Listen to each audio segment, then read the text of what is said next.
Long ago, on a misty mountain top in Tibet, covered with monks and stuff, in a temple dojo, a razor was forged of such unspeakable, diabolical evil. It was entrusted to a simple man, my brother, who used it and cut his face to pieces.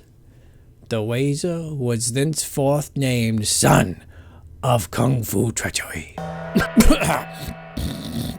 Much better. Unbeknownst to the world, a second razor is being forged, so heinous that it will also be given to my brother to use to cut his face to pieces yet again. The name of this razor, you ask? Why, it will be known as Revenge of Son of Kung Fu Treachery. Alright, enough of that. Here's some 15 and 20, alternating with 1095. I'm going to tack weld it all together and get it into the forge to bring it up to welding temperature. Speaking of welding temperature, Stanco sent me these gloves. These are furnace gloves and they're awesome. Now that I have them, I really can't imagine doing without them. They're perfect around, especially a forge welding heat. I love them. So we'll get this thing fluxed up, back in the fire, and then we'll tack it all together here. I tried to make Damascus once before with some friends of mine. We got the layer count, I think, up to about 30 or so. It was a long time ago. There were some delaminations, and I really haven't come back to pattern welding, this typical type of pattern welding. So we'll see what happens. Now, the history of Kung Fu Treachery and Son of Kung Fu Treachery. You guys never saw Kung Fu Treachery, the razor. I made a razor before I started filming this stuff. Sent it to my brother. It was really a pretty sketchy razor. It cut his face to bits. So I made Son of Kung Fu Treachery as part of a Q&A video. You can go check my catalog. I'll put a link into it below. That was the razor you saw at the beginning of this made from a file. The geometry there was also pretty sketchy. It was a big clunky razor, and he cut himself up pretty badly. So, here is Revenge of Son of Kung Fu Treachery. I'm going to give it to him, and we'll see if he can shave with it. Alright. We've cleaned up our surfaces and we're going to fold it. So just because we're going to get the layer count up, to 128 or whatever, it doesn't mean there'll be 128 layers. By the time we grind things clean and get all the surfaces nice and neat, we've probably lost, a dozen or more layers, especially when the layers get thin.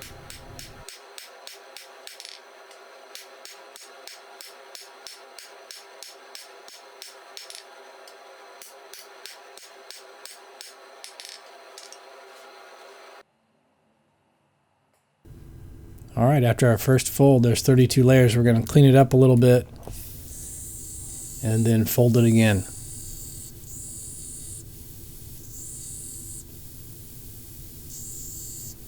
Now, I think one of the reasons the first attempt my friends and I made to forge weld some pattern welded Damascus didn't work was that we hot cut everything and folded it over on the anvil, and we didn't really clean up our surfaces. And so there's some inclusions and some delaminations.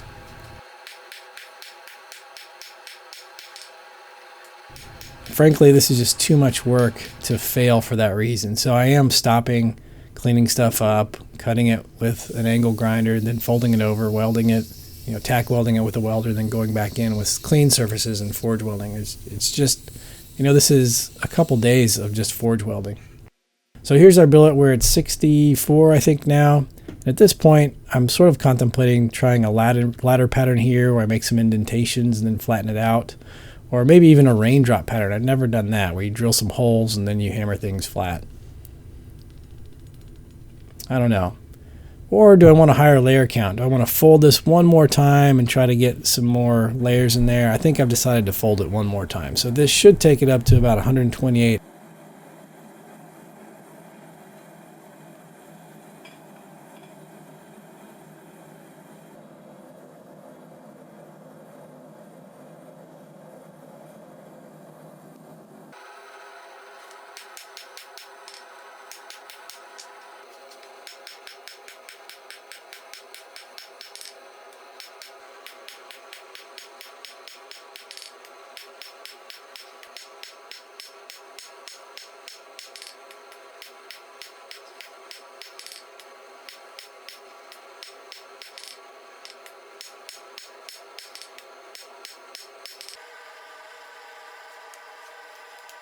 I'm going to do sort of a little upsetting here in a, wonky little lantern pattern effort where I hammer some indentations on both sides.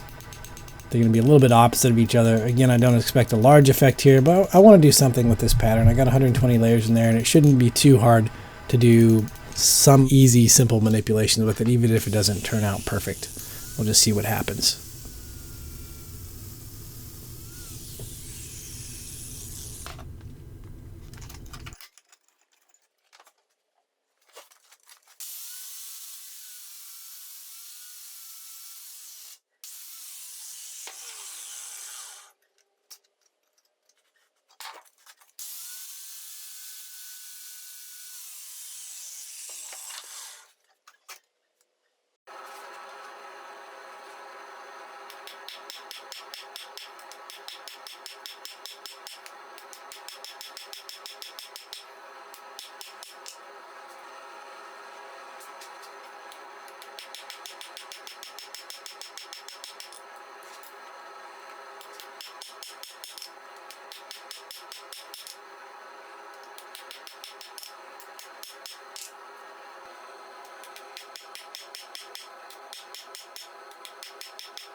I'm looking to do something a little bit different with the handle, so I'm going to make some indentations and sort of forge some swells in here, and then ultimately we'll try to twist the thin parts and see if we can get a cool pattern there.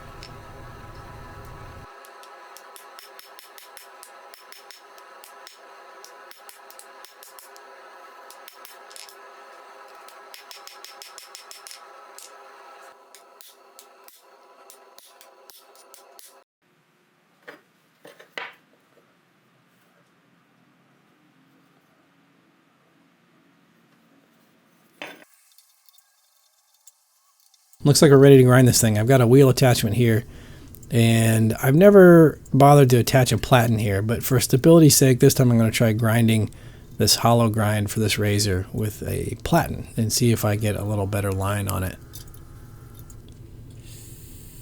We've center scribed it, and we're ready to go.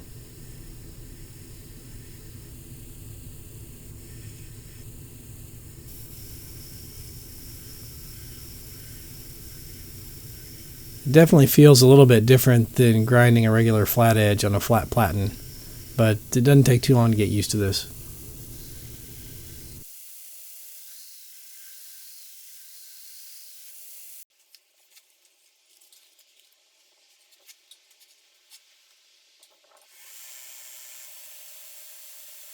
It's a little bit hair raising. Once the edge gets that thin, one slip or turn on the grinder and you can really dig in and cause some damage that's hard to repair. So you got to be really careful. I did a lot of that grinding at very slow speeds.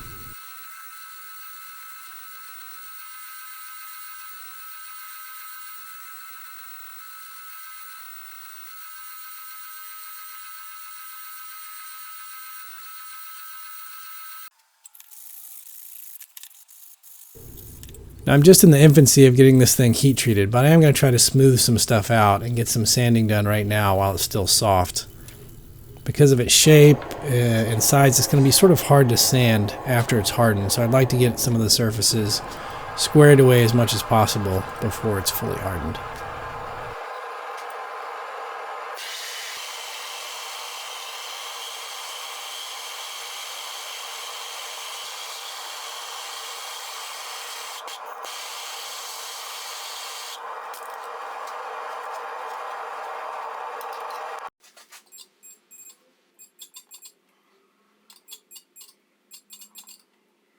It's going to be thermal cycled at 1550, 1500, and 1475 degrees.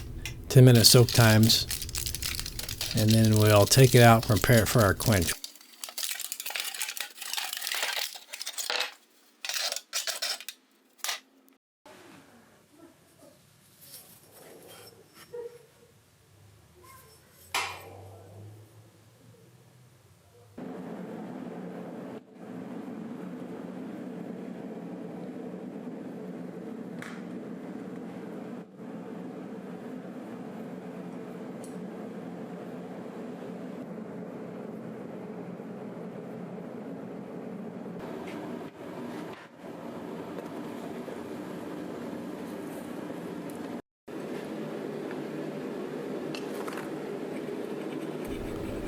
So it's a 60 HRC file, and it's skating pretty nicely. So we got it nice and hard. Now let's go do some cleanup grinding. Again, this is a super slow speed. You can't tell in the video, but that's running, I don't know, probably half speed, 1600 RPM, something like that.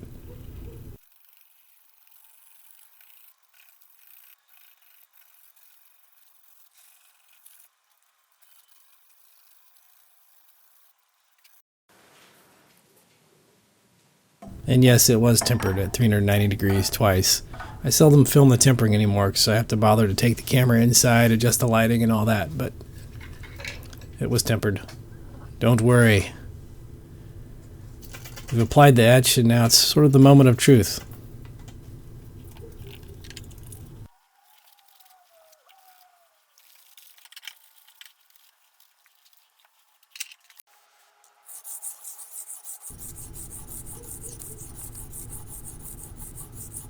I took it to about 6,000 grit on water stones, then stropped it.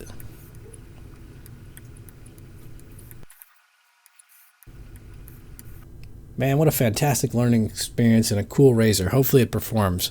Speaking of which, my Patreon subscribers will get to see my brother try to shave with this. So go check out my Patreon page, see if a subscription and support is right for you. I really do need that support, so just have a look. Check the link below. Have a good one, guys.